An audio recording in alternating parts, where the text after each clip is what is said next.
Olá meus amigos, olá meus irmãos, a graça e a paz de Jesus seja com todos vocês. Graças ao bom Deus nós estamos aqui mais um momento na presença do nosso Deus, aprendendo com a tua santa palavra, amém? Hoje nós estaremos lendo Mateus de número 22 e olha que a palavra de Deus nos diz: Jesus lhes falou novamente por parábolas dizendo: o reino dos céus é como um rei que preparou um banquete de casamento para seu filho. Enviou seus servos aos que tinham sido convidados para o banquete, dizendo-lhes que viessem, mas eles não quiseram vir. De novo enviou outros servos e disse: digam aos que foram convidados que preparai meu banquete.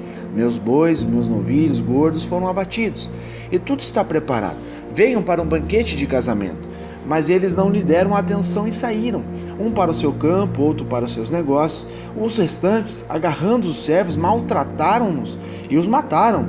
O rei ficou irado e, enviando o seu exército, destruiu aqueles assassinos e queimou a cidade deles. Então disse a seus servos: o banquete de casamento está pronto, mas os meus convidados não eram dignos. Vão às esquinas e convidem para o banquete todos os que vocês encontrarem. Então os servos saíram para as ruas e reuniram todas as pessoas que puderam encontrar, gente boa e gente má. E a sala do banquete de casamento ficou cheia de convidados.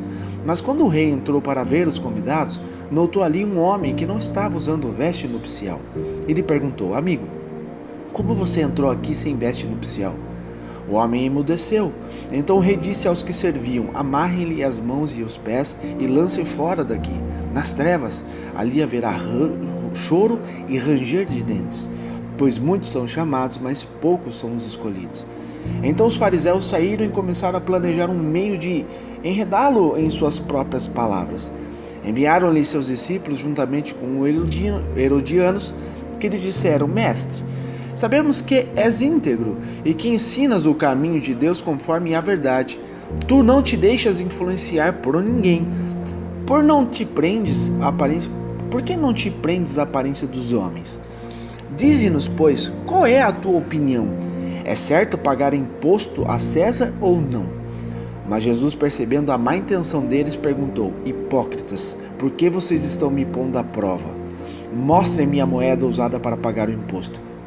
Eles lhe mostraram um denário. E eles lhe perguntou: de quem é esta imagem a esta inscrição? De César, responderam eles. E ele lhe disse: então deu a César o que é de César e a Deus o que é de Deus. Ao ouvirem isso, eles ficaram admirados e, deixando-o, retiraram-se. Naquele mesmo dia, os saduceus, que diziam que não há ressurreição, aproximaram-se dele com a seguinte questão: mestre, Moisés disse que se um homem morre sem deixar filhos, seu irmão deverá casar-se com a viúva e dar-lhe descendência. Entre nós havia 7 irmãos. O primeiro casou-se e morreu. Como não teve filhos, deixou a mulher para seu irmão.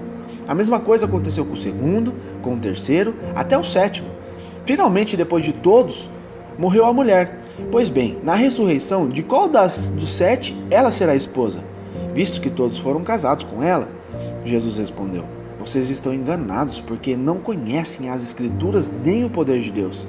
Na ressurreição, as pessoas não se casam nem se dão dadas em casamento, mas são como os anjos no céu.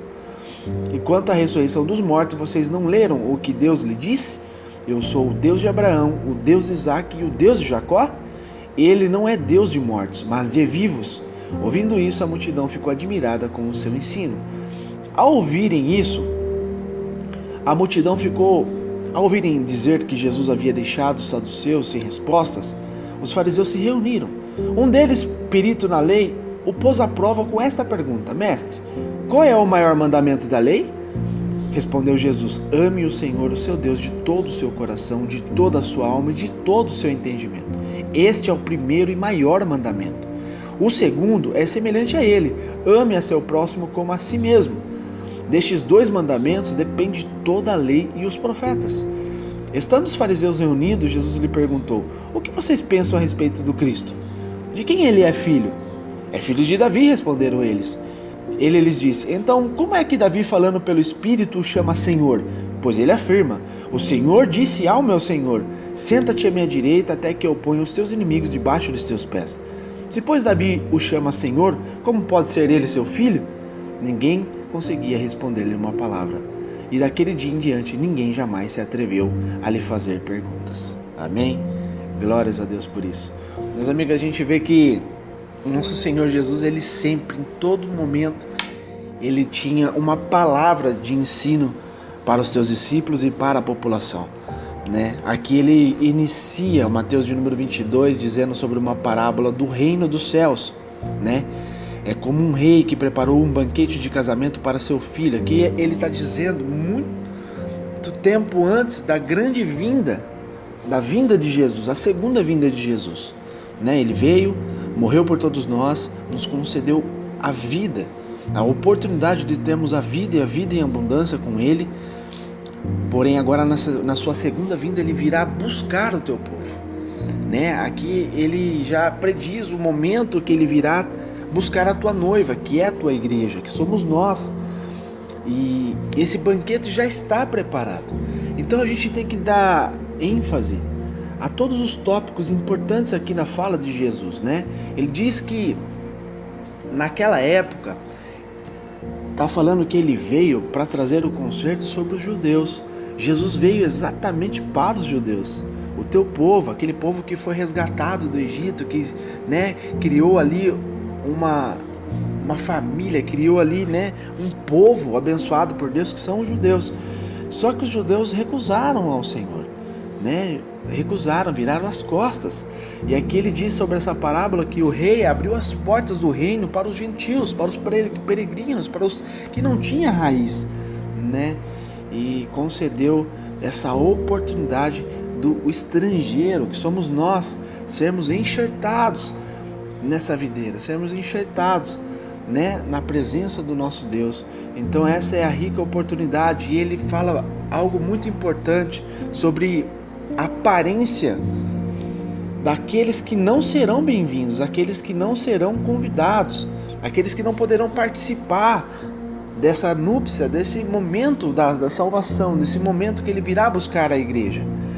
São aqueles que não estão vestidos adequadamente, aqueles que não estão com suas vestes branqueadas, que não estão com suas vestes santificadas.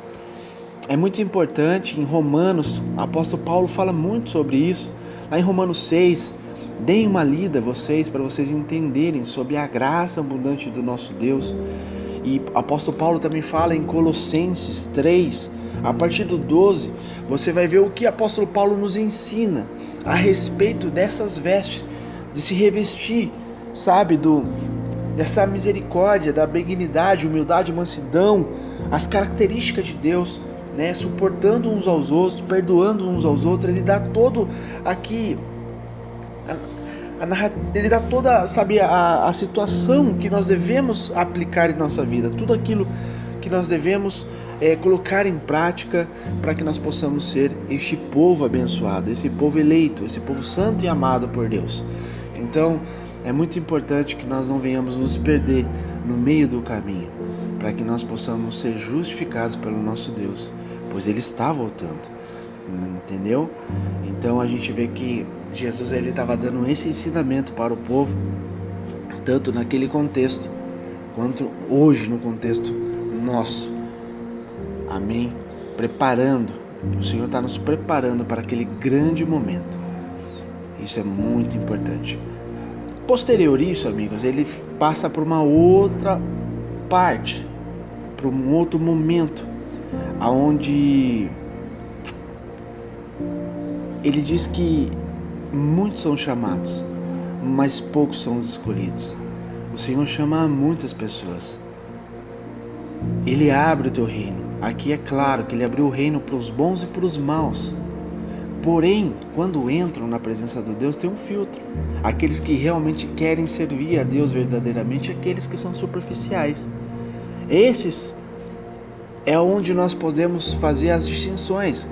Quem são chamados e quem são os escolhidos. Amigos, irmãos, nós temos que entender que os céus não é para todos. Nem todos vão aceitar, nem todos estarão preparados para entrar no reino do Senhor. Então, é muito importante que eu e você venhamos entender a palavra de Deus e venhamos ter um caminho de conduta correta para que nós possamos ser esse povo escolhido, para que nós não venhamos ficar à margem. Amém? E ali os fariseus, a todo tempo, eles queriam pegar Jesus pelas suas próprias palavras. Eles queriam fazer Jesus blasfemar, eles queriam fazer Jesus entrar em controvérsias, mas Jesus nunca entrava no joguinho deles. O Senhor sempre tinha uma palavra viva e verdadeira para tirar todos os empecilhos. Então ali eles enviaram ali falando sobre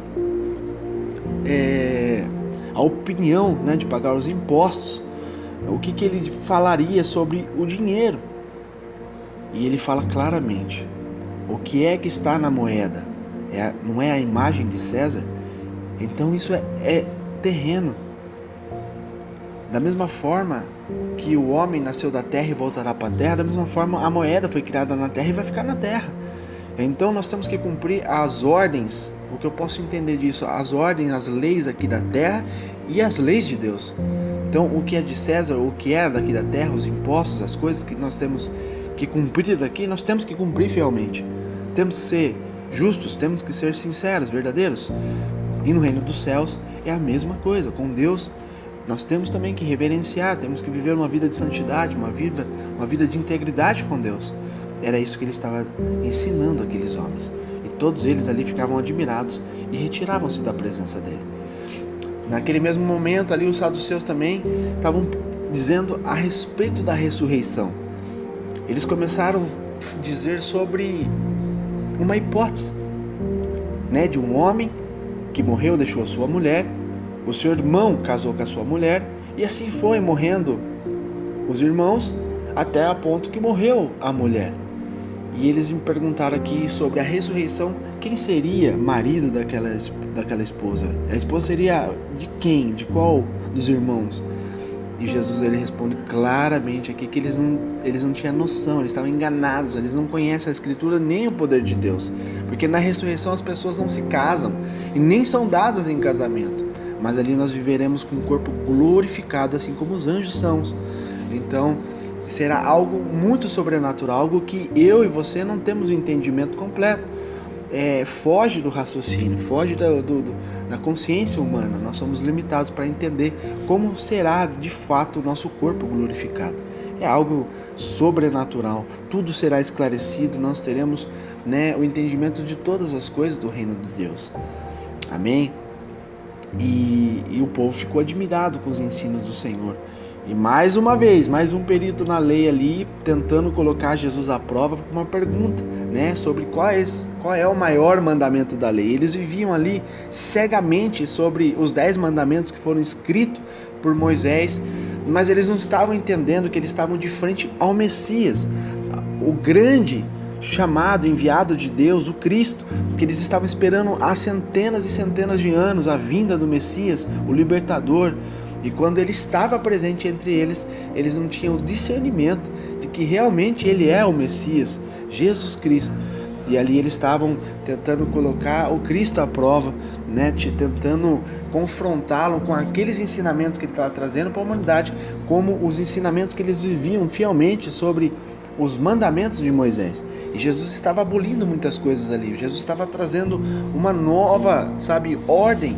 Jesus estava completando ali os ensinamentos e trazendo os mandamentos renovados pelo céu, que ele diz aqui claramente o que é amar a Deus, amar o Senhor, o nosso Deus, de todo o nosso coração, de toda a nossa alma, de todo o nosso entendimento, o nosso corpo por completo. Tem que amar a Deus em primeiro lugar.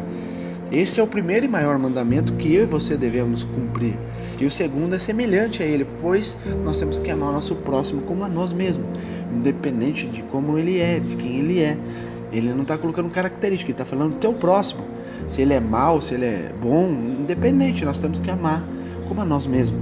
Esses são os principais 2 mandamentos que Jesus ensina, pois depende toda a lei e os profetas a viver isso.